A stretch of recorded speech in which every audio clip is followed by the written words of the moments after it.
Olá, eu sou o Benjamin e hoje eu vou contar para vocês a história da garota africana que foi adotada pela rainha britânica. Já imaginou se a rainha da Inglaterra resolvesse te adotar e cuidar de você como um filho? Todos os luxos de uma vida de princesa? Todas as vantagens de ser um príncipe da realeza? Pois bem, isso aconteceu na era vitoriana, quando a rainha Vitória adotou uma menina africana que posteriormente viria a se tornar Lady Sarah Forbes Boneta.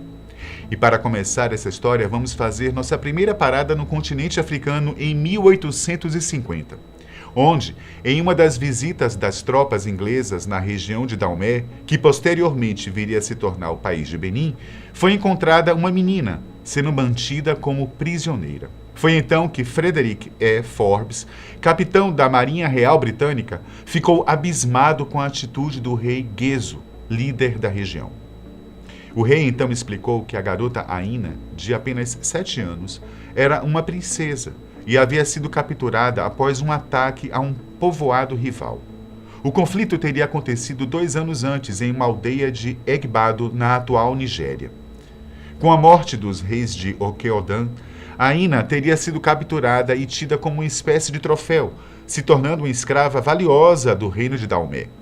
Mas com o passar do tempo, a princesa foi perdendo valor e em pouco tempo seria tomada como um sacrifício humano. Abismado com a situação, o capitão Forbes convenceu o rei Gezo a enviar a garota como uma espécie de presente para a rainha Vitória. Poucos anos antes, em 1834, a escravidão no Império Britânico havia sido oficialmente abolida, mas a regra não valeria para todas as colônias britânicas. Escravos com mais de 6 anos só seriam libertados em 1843, ano de nascimento de Aina.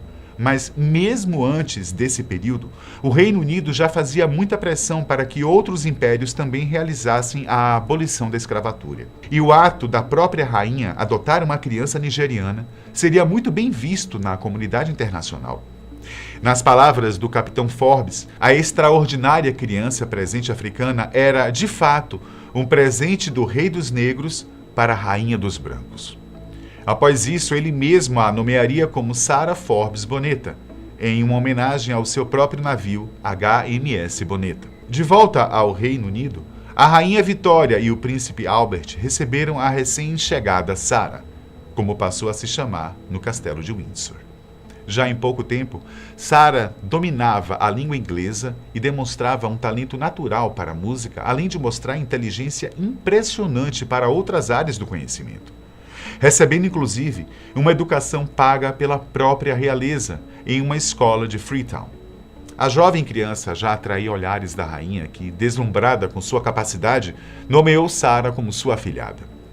Forbes a descrevia como estando à frente de qualquer criança branca de sua idade, seja na aptidão de aprendizagem, força de vontade ou afeto. Embora Sarah tivesse o capitão como seu guardião legal, a garota fazia visitas regulares à monarca. Contrariando a visão racista que muitas pessoas tinham sobre Sarah, a rainha reconhecia seu sangue real e fazia questão de chamá-la de princesa. Além disso, em muitas situações, ela a chamava de Sally, uma espécie de apelido carinhoso. Relatos mostram que a rainha Vitória sempre manteve um fascínio por seus súditos negros e de origem das colônias britânicas, o que era muito raro no meio da aristocracia branca inglesa. Sarah brincava com as crianças da realeza e tinha uma forte amizade com a segunda filha da rainha, a princesa Alice, que possuía a mesma idade. Porém, as coisas estavam prestes a mudar. Em 1851, quando Sarah tinha apenas 8 anos, pouco tempo depois de chegar ao território inglês, foi diagnosticada com uma doença grave, um tipo de tosse crônica que se acreditava ser causada por conta da diferença do clima da Grã-Bretanha com seu país de origem. Com isso, foi decidido que Sarah seria enviada para Serra Leoa, uma colônia britânica na África Ocidental. A esperança era de que estar em um país com clima tropical e temperaturas elevadas pudesse melhorar a saúde da princesa. Enquanto isso, as coisas não iam tão bem para Frederick Forbes, que não viveu o suficiente para trazer Sally de volta e vê-la crescer como uma dama inglesa. Tendo contraído uma forte febre e desinteria durante seu tempo na África Ocidental, em 1852, o tutor de Sara morreu em alto mar, em busca de tratamento que pudesse ajudá-lo. De volta à África, os estudos de Sara continuaram a ser pagos pela rainha, com quem manteve correspondência por cartas. Regularmente, Sara recebeu presentes como jogos, brinquedos e livros durante todos os 4 anos que permaneceu em uma escola missionária. Ao contrário das garotas de sua idade, a menina não fez muitas amizades, mas sempre manteve bom desempenho nos estudos. Ela não sentia que aquele lugar seria sua casa por muito tempo. Apenas 4 anos depois, a princesa retornou para a Inglaterra já curada de sua enfermidade. Por conta das regras da realeza, ela acabou indo morar com a família Sean, onde foi acolhida e tida como parte da família, chegando a inclusive chamar a senhora Sean de mãe. Por muitos anos, Sara viveu com sua nova família na cidade de Kent, mas sempre dando um jeito de estar presente na realeza, especialmente em cerimônias especiais. Uma dessas ocasiões foi a cerimônia de casamento da amiga de infância de Sara, a princesa Alice, em 1862. Inclusive, esta celebração foi o pontapé para que começassem a vislumbrar um possível matrimônio para Sara. Tendo crescido como uma dama inglesa, os pensamentos da rainha inevitavelmente se voltaram para também vê-la casada. Embora não estivesse inicialmente empolgada com a ideia do casamento, Sara, ainda que relutante, se casou com um empresário e oficial da Marinha Britânica, de origem iorubá. Era o capitão James Pinson Labulo Davis, viúvo há mais de uma década.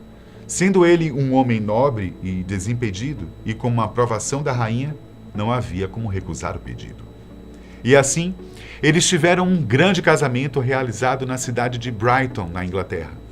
Além de grande, a cerimônia também causou um grande alvoroço na região, pois, além de contar com convidados brancos e negros, também possuía 4 das 16 damas de honra negras. Sara também chegou em grande estilo, com carruagens puxadas por 10 cavalos, dignas de uma princesa.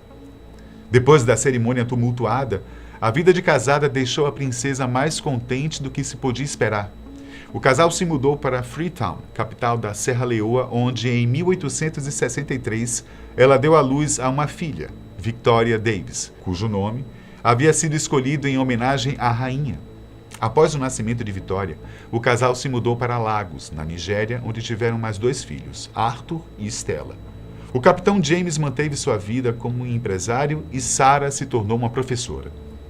Mesmo morando longe, Sara manteve contato com a rainha Vitória até o final de sua vida, inclusive visitando-a para apresentar sua primeira filha em 1867, de quem se tornou madrinha e sempre mandou presentes. A rainha parecia admirar a pequena da mesma forma que sempre admirou a pequena Sara. Contudo, em 1880, Sara morreu com 37 anos devido a uma tuberculose. Muitos dos descendentes de Sara vivem hoje na Inglaterra ou mesmo em Serra Leoa. Alguns, inclusive, são grandes personalidades na Nigéria. Após a morte de Sara, seu marido ergueu um obelisco de granito em sua memória no oeste de Lagos, onde ele possuía uma fazenda de cacau. Além disso, a rainha Vitória também manteve sua palavra de madrinha e bancou os estudos de Victoria Davis até o fim. Ao que parece, assim como a mãe, a garotinha também era dotada de uma grande inteligência para línguas e tinha um talento natural para a música. Por toda a sua vida, Sara demonstrou ser um forte exemplo de como as ideias de superioridade racial se mostravam absurdas ao longo da história. Ainda que sua história tenha ganhado uma certa popularidade, sua trajetória única permanece desconhecida por muitos, assim como diversas histórias de povos negros que tiveram identidades arrancadas.